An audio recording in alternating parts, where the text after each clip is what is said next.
Дорогие женщины, Dear women, I wholeheartedly congratulate you on International Women's Day. все успевать. You have time for everything, manage a great load of issues, and stay gentle, bright, and charming.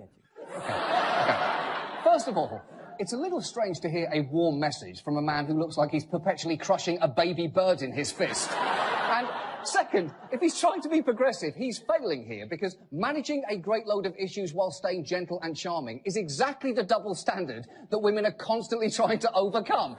Yes, women, it is great to see you so confident, capable, and career-focused, and sometimes you're not even a shrill bitch about it.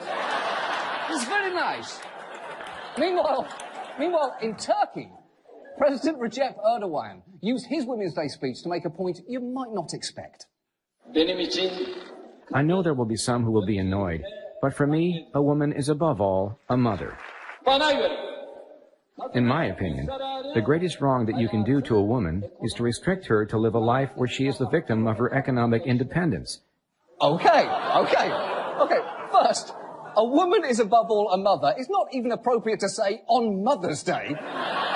And also, economic independence is far from the greatest wrong you can do to a woman. There is a list that runs from genital mutilation through Nancy Meyers movies that you need to get through first. Now, as for China, a shopping mall there offered discounts in honour of Women's Day, but only to good-looking women after their facial appearances were scored by a face scanner. And I'll say this. It's not often you hear a news story that appears to have taken place simultaneously in the distant future and the distant past. But it is amazing that somewhere in China, a TJ Maxx manager will have uttered the phrase, "Sorry, the robot doesn't want to fuck you. Those capri pants are full price."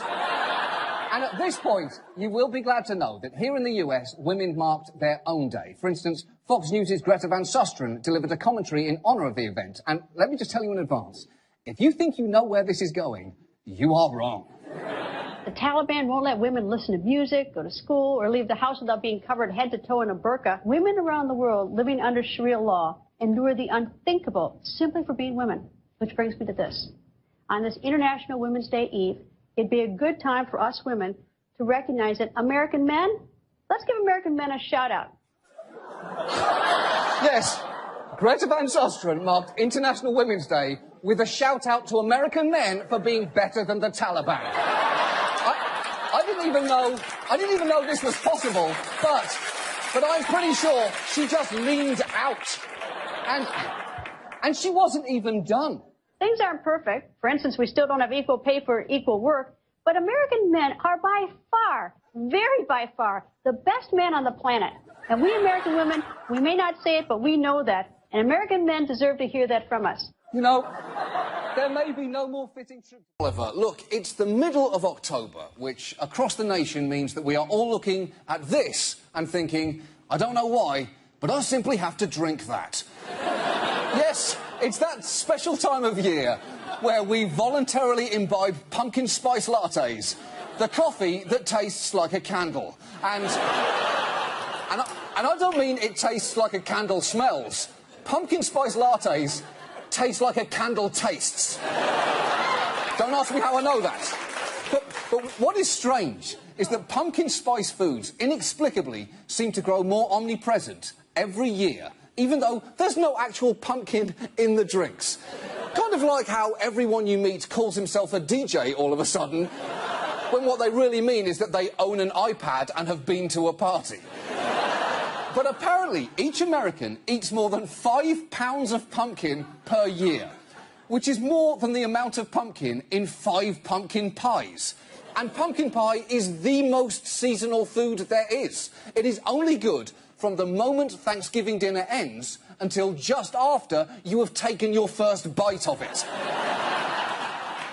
5 pounds of pumpkin a year is even crazier than the fact that we allegedly swallow 8 spiders in a lifetime. Why is it crazier? Because there is no way a pumpkin has ever crawled into my mouth while I was sleeping. And the worst part is, nobody wants anything pumpkin-flavoured from December through August. And here is how I know that. You can have it whenever you want. That bottle of pumpkin-flavoured science goo sits behind the counter of Starbucks all year round. Never aging, like Ryan Seacrest.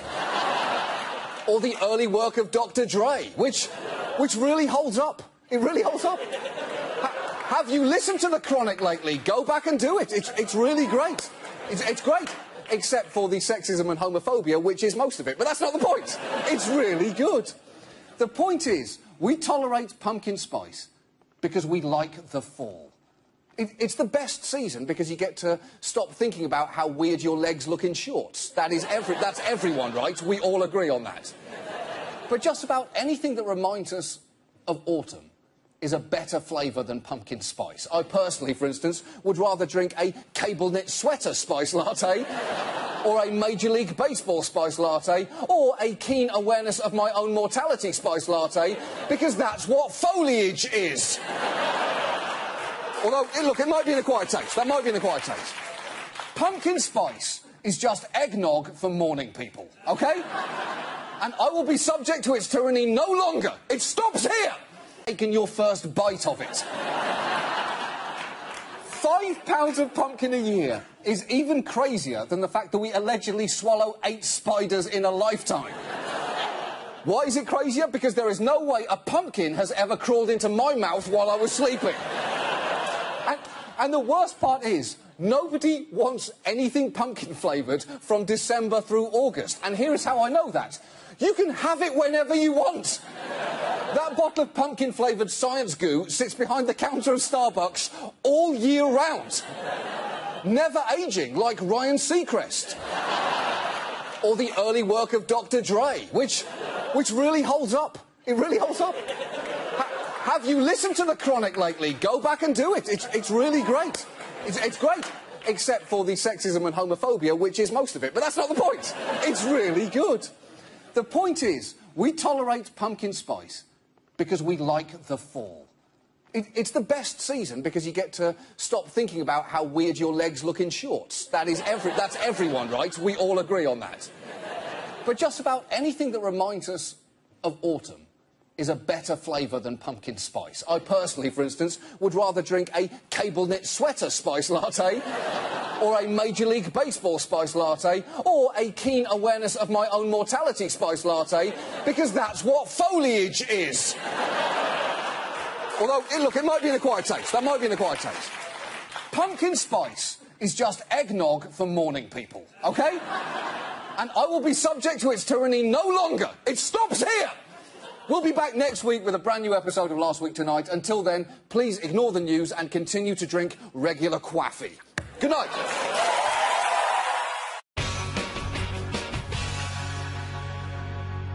Hello there, I'm John Oliver, host of Last Week Tonight. We are off this week for Easter, but we wanted to give you a special message while we're away, and to do it in one of YouTube's most entertaining forms. I'm talking, of course, of YouTube conspiracy videos.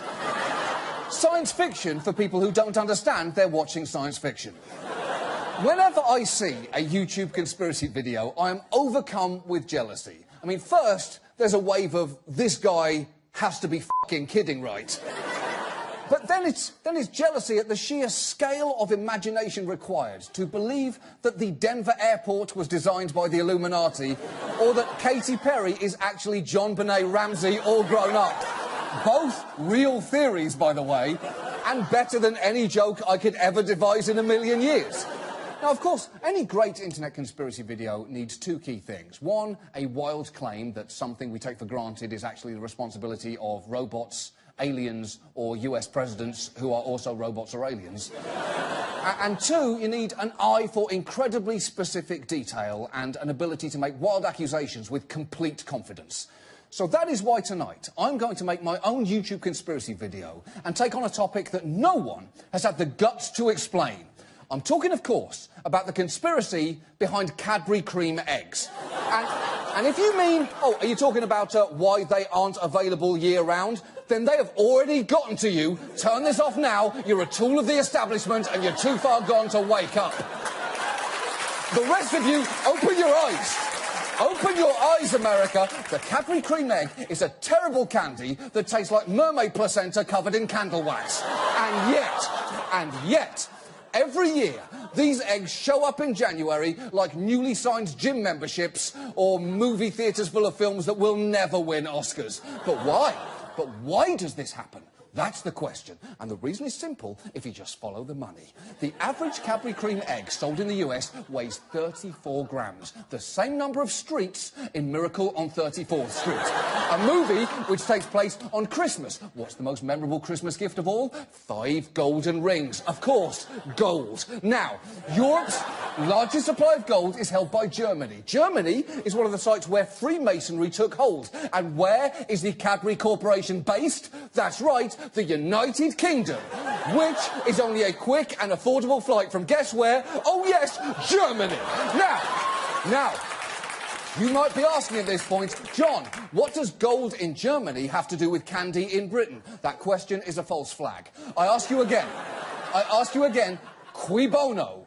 Which, as we know, is Latin for why is Bono everywhere all the time? Because that is the connection here, musicians. Here is what they don't want you to know. Cadbury cream eggs were originally sold as Fry's cream eggs. Oh, why did they change their name? What were they running from? Maybe their true identity. Fry.